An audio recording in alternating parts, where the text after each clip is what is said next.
processing on video today. If the phone rings, it's probably going to be the call that my mom has transitioned over, and I just really want to acknowledge her choice to not have to be pricked and prodded and treatments, and she's totally made the independent decision, and she was of sound mind when she made the decision to stop all treatment. And my sister Sue just called, Pat just called, and they're heading up to the hospital to surround her. And I'm just so excited that she gets to meet her dad for the first time. I'm a little jealous. She gets to be with my daughter for the, a little jealous about that. She gets to be reignited with her husband, who she loved very much, my father, Dad, who died October 31st, a couple years ago. So, a reunion, and I just love that. So today, in my process, first I'm just going to dedicate my practice to my mom today and her independence and her strength and all those things that she gifted me and our entire family, and just did such an amazing job being our mother. So, but I really do want to share a story today that is bringing me peace, and I'm hoping I can share it out on her website, which is the Mom's Information Receivers, and maybe it will bring some peace to the rest of the family, including the grandchildren. So here's the story. As you know, my daughter passed, and my mom actually became very fascinated with my story. So I would go over there and, the other side, where my daughter was, when I started working with other mothers who were grieving and their children. And so Mom and I just shared countless stories of our beliefs, her faith, my religion, and just the concept of what happens after you die.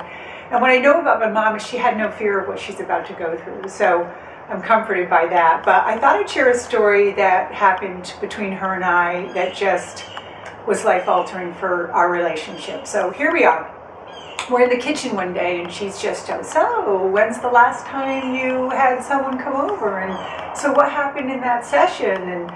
And so I was sharing a little bit of those stories, and she turned to me and she said, do you think that you could bring my father through?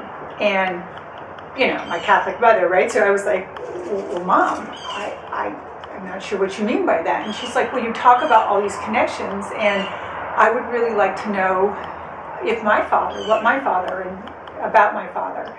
She had never met her father, and she actually, her father passed when she was inside her mother's womb. So she had gone through her whole life really missing her father and wondering what it would have been like to have a father. And we all know her story, right? The orphanage and a hard life, right? So anyway, I said, yes, Mom, let's do this together. So we sat at the kitchen, and I had her close her eyes, and I asked her to pull up her father, and she said, how could she do that? She'd never met him. And I said, well, just close your eyes and bring up the love that you have for him. And I was closing my eyes, and this is a big honor for me, but as I was sitting there with my eyes closed, I'm just going to kind of reenact it for you. This is what showed up. So I saw this man, and he was really tall, and I saw this like beacon of light coming down, and he was very tall, and he had like what looked to be a cane, but yet the cane kind of went up like this in his hand. And so I started communicating that to my mom. I said, I have your father. I see him in the forest. I see him covered with trees, and there's this beam of light, and he's got a cane in his hand. Mom, actually, I'm being corrected. The cane is being raised, and it's high. It's almost above his head. And as I was standing there, I said to my mom, is there anything that you wish to know? And she says, well, I would like to know how he was there for me. So now imagine, in my mind's eye, I'm staring at this man, and when I'm looking at him, I said, or the energy was, make this good, right?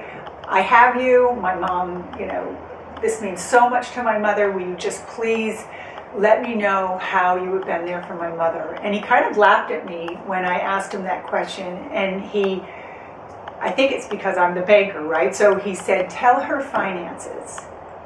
And he said, tell her it's in those moments that every time that she had lost all hope, so they had $1.20 in their checking account and milk was $1.49 and she needed milk, that he was the one who was stuffing the mailbox, making the promotion come through when everyone was losing jobs. Money was being found. She would always be safe, and he's always been there. And he said, let her know that it's those times that she felt hopeless where money would appear, or the abundance would show up, and she would look up and she'd be like her prayers were answered. And she says it's in those moments that it tell her it was me. So I opened my eyes and I said, here's Mom, here's what I have. And as I'm telling her this, I'm witnessing her, the tears stream down her face. And, I'm like crying with her, and we're just sharing this moment. And I said, can you tell me about your father? And here's what I didn't know. Her father was a forester. And she said that the cane that he had that was up and high was called a forest scale. And that's his tool that he used to measure the trees. And again, I had never seen that before and didn't know that's what he did for his job.